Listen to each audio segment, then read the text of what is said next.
In the aftermath of the New York Knicks trading for Mikal Bridges, the real reason why this deal has been explained, and Dariel and I are going to break it down. So, what's up, guys? Welcome back to Knicks Digest. We're back on the duo because obviously, late last night, I got a very great birthday gift as the New York Knicks traded for Mikal Bridges and stacked up the Nova Knicks, got the family business going that Leon Rose loves so much. And we're going to dive into exactly why this is what the Knicks wanted all along, the real reason for Mikal Bridges, and why he's always supposed to have been a New York Knick. Dariel, what's up? Obviously, you did the breaking news video on Mikal Bridges. I was not home at the time. I would have loved to jump on the duo, but oh well, whatever. We're here now. What was your instant reaction when we saw that trade? Okay, first and foremost, happy belated. Thank you. And I was in a frenzy yesterday. I was on my way to my friend's house, and I just finished recording a video that you're gonna see later on, maybe today or probably tomorrow. And I thought the news was fine. I thought like the rest of the day was gonna be quiet, and then all of a sudden we get a message in our group chat, and somebody, I forgot who it was, maybe it was Josh or Ben, I'm not sure exactly, but all they said was that, wow, this trade is crazy. So in my mind, I'm like, oh God, what's going on? Like, what's going on? I open up the group chat, I click on the link, and I see Mikal Bridges, and I'm just like, yo, they finally did it. They put all their chips in. Yeah, man. Listen, okay, so it was what was it? It was four unprotected, or it was five unprotected first round picks. Four unprotected first round picks, the protected pick from the Milwaukee Bucks, which is 1 to 4 protected in 2025, and then also a pick swap in 2026. So okay, and then obviously Bojan Bogdanovic is being sent to the Brooklyn Nets. So I Yeah. was talking about this with my friends yesterday, and also while I was collecting my thoughts. The question that they were bringing up to me was, "Yo, you as far as the picks, just the picks alone, you guys gave up a lot." And I'm over here defending all of Knicks Nation, and I'm kind of like, I think it's worth it. And the reason why I think it's worth it is because of Mikal Bridges. He's not a superstar player on his own. He's not an all-star player on his own. But when you add him to a core group, when you add him to his teammates that we've seen have built a ridiculous chemistry, that we've seen built ridiculous camaraderie with the Knicks organization. So you just add Mikal Bridges to that core group. It's gonna do wonders, man. We've already seen what Jalen Brunson, Josh Hart, and Dante DiVincenzo, just those three alone, have done for the Knicks organization. So now you're gonna add Mikal Bridges, who's an all NBA perimeter defender, and you just add to the onslaught of the weapons that we have on this team. And I was thinking, my mind obviously went to against the Boston Celtics, because the Boston Celtics, and it's as far as the ranking in the Eastern Conference, it's the Boston Celtics and everybody else. Everybody else falls by the wayside. That's Philly, Milwaukee, New York, and Miami. Those are the four teams for the rest of the Eastern Conference that I'm really keeping an eye on. All of the other teams, Orlando, Cleveland, they're kind of like, I don't know, they're just not there. Orlando's too young. Cleveland, I never really believed in them.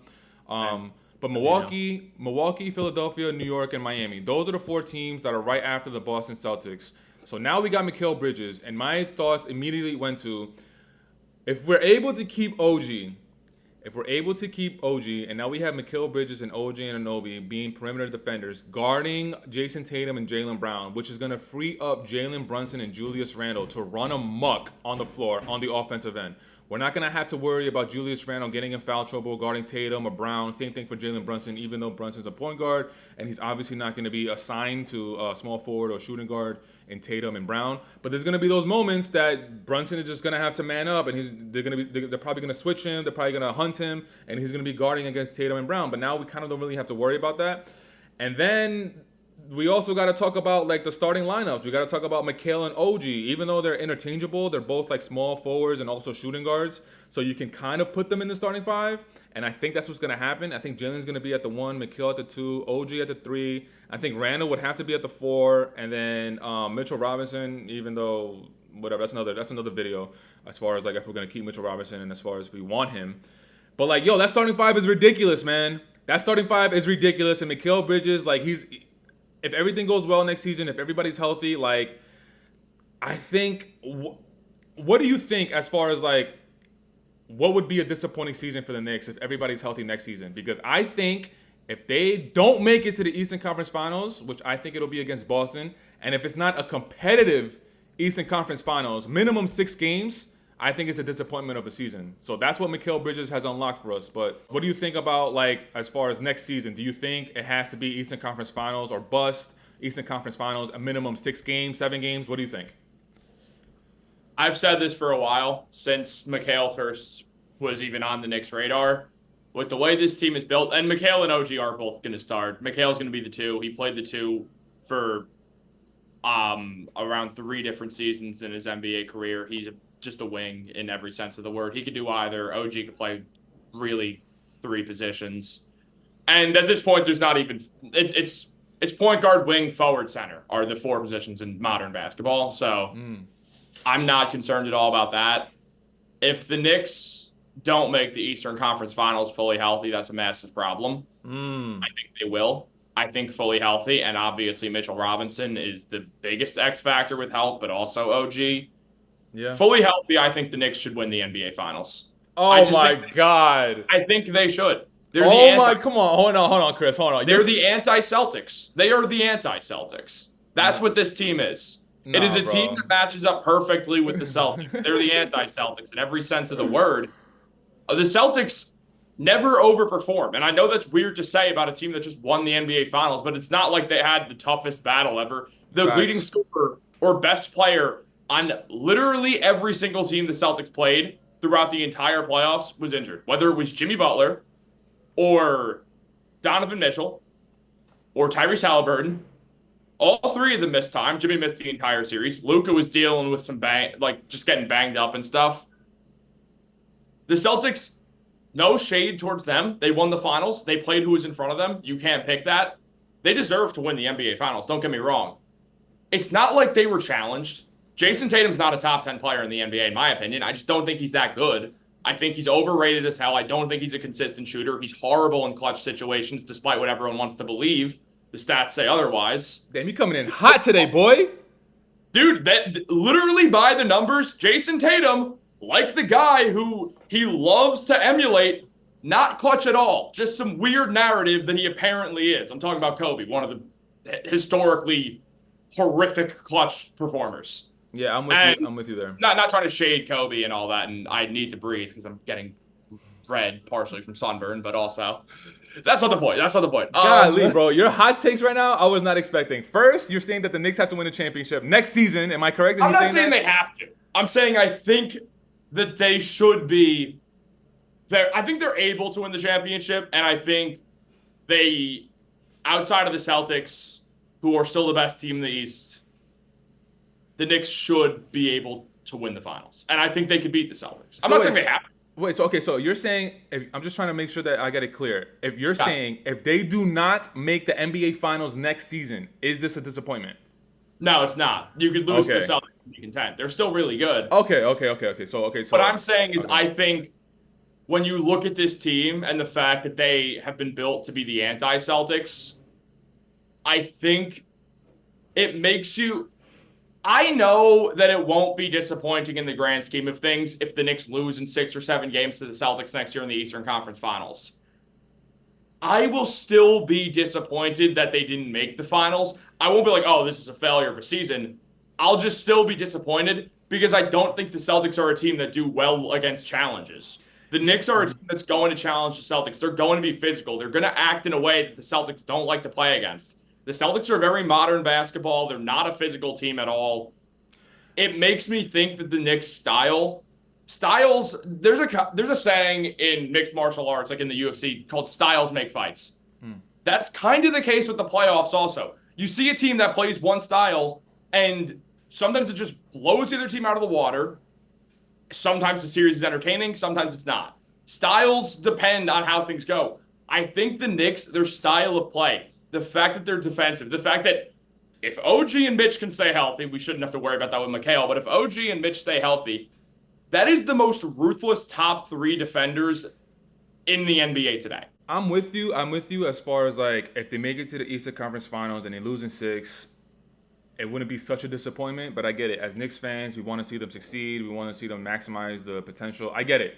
But yeah, like it would be a failure. I'd just be disappointed, which right, I think there is a difference there. but what we have to keep in mind is, as much as this trade is really propelling the Knicks to be in the upper echelon of the Eastern Conference, there's one thing that we're going to keep in mind. This team needs to gel. We got to give them time, which is why I'm saying that if they make it to the Eastern Conference Finals next season and they lose in 6 or possibly 7 to the Boston Celtics and we don't go to the NBA Finals, I'm okay with that, because look at how much time Jason Tatum and Jaylen Brown have had together as being the two best players on the Boston Celtics. They've been at the helm. They've been at the helm for the Boston Celtics for what, the last 5, 6, 7 seasons, and they just won the championship. So we can't. Yeah. I just don't want everybody to expect an NBA Finals appearance in the very first season when Mikal Bridges is going to be a part of the team. Like, we still got to see Julius Randle come back from the injury. We still got to see. We didn't really get a full season of Julius Randle being okay with being the number 2 option. Like, right before he went down with that shoulder injury, I think that he was finally accepting that number 2 option. And now you got Mikal Bridges, and now you're gonna get people talking around the organization, the fans, everybody saying like, is Mikal number 2? Is Julius Randle number 2? I think that's stupid, and I hate that. And my friends were actually telling me about that last night. They were saying that, like, with the amount of first round picks that you gave up for Mikal Bridges, you're looking for Mikal Bridges to be your number 2. And I said, like, I get what you're saying, but I think Julius Randle is the second best player on the team, and Mikal Bridges. It's just the way Mikal Bridges play, the type of player he is. He's like a plug-in player. You're not looking for him to be one of your top 2, top 3 best players. You're just looking for him to come into the team and do what he does best, which is just fit with the rest of the team and do what he does best, which is perimeter defending. But yeah, I just want everybody to give it time. Like, the first season, I think it's fair to say they need to make it to the Eastern Conference Finals. But other than that, then that's a conversation for another day. I'll say this on that front. I think Mikal can be the third best player on a championship team. I think that has to be a very good team. Like, there has to be a very close fourth to Mikal's third. Like, the Suns, he was maybe the third best player, maybe the fourth. Right. It was between him and Ayton. There was another guy close there, and they went to the finals, and they also had Cam Johnson, who was awesome, Right. and just a great team. The Knicks, Mikal, in my mind, is the third best player on the Knicks right now where we stand. And I think he's a good third best player when you consider your fourth best is OG Anunoby. Your fifth best for the 4 games that he'll play is Mitchell Robinson. 4 games. You have Dante DiVincenzo right there. Josh Hart isn't a top 5 player on this Knicks team after the playoffs he just had. You still can't even say he's a top 5 player. Obviously, you're a Knicks fan. You understand it. Julius is still the second option. As Knicks fans, we know. I know you do not dislike Julius Randle. I don't want to phrase it that way, but no. I'm very aggressively pro Julius, as you know. No, listen, man. I'm giving him his flowers. Like I said, before he went down with that shoulder injury, it looked like he was really accepting that second role, which I'm gonna give him every critique possible when I see him play. But when I see him do something good, I'm gonna respect it. And it sucks to see him. It sucks to see that he wasn't able to finish the season, because I think if we were all healthy, something special could have happened. But I'm just a little worried. I'm just a little worried that Julius Randle, it seems like he's grown ever since that. I think it was the second season with the Knicks, or third season, where he was like pointing his thumbs down to the crowd, and he wasn't really liking the reaction that the crowd was giving him. Season 3. So it just seems like he's grown from there. But I'm just a little worried that all the talk with Mikal coming here, I just don't want Julius Randle to get frazzled and all of a sudden having to prove himself. He doesn't need to prove himself. He's already proven enough, being like two out of the last 3 seasons before this season being on the All-NBA team. He's proven a lot. And again, just with the skill set that Mikal Bridges brings and the type of career that he's had, I think it's easy and it's very safe to say that Julius Randle is the second best player on this team. And I just think we could do really good things, man. Outside of Mikal Bridges, I think Julius Randle is the biggest winner of this trade. Because even with the Knicks, the clock's on now. You traded 6 first-round picks for Mikal Bridges. You have to win a championship at some point if you're going to do this. This is what you're saying, is we think that we can win the NBA Finals soon. That's why they made that deal. That is what is going through Leon's head. The NBA is kind of open right now. There's good teams. Celtics, very good shot at repeating. Timberwolves are not going to get worse unless A-Rod can't afford them. Outside of that, the Mavericks, I don't know if they're going to be able to make this run once again. Things felt very Cinderella-y this year with them. All right, guys, that's it for today's video. We want to say thank you for checking it out. Make sure to leave it in the comments. Let us know what you guys think about the whole Mikal Bridges coming to the New York Knicks. Do you think this propels the Knicks to the upper echelon of the Eastern Conference, right behind the Boston Celtics? Do you think if we make it to the Eastern Conference Finals and we lose in 5 games, 6 games, 7 games, do you think it's a disappointment? Is it NBA championship or bust? Or is it NBA championship appearance and bust? Let us know in the comments. Not 100% sure when this video is going to drop. It might be later on today. It might be tomorrow. But stay tuned because Chris and I, we're going to be going live for the draft. We're going to be talking about maybe some potential moves that the Knicks might make. Even though they kind of put all their chips in with Mikal Bridges. But we'll see what happens. But until next time, guys, you know the drill. You know the vibes. Ty Gibson for president. Jalen Brunson for all the MVPs. The deuce is loose. Deuce McBride for co-MVP. And I think I'm going to have to create a different one for Mikal Bridges. Maybe Defensive Player of the Year, Mikal Bridges. And until next time, we'll check you out in the next video. Peace.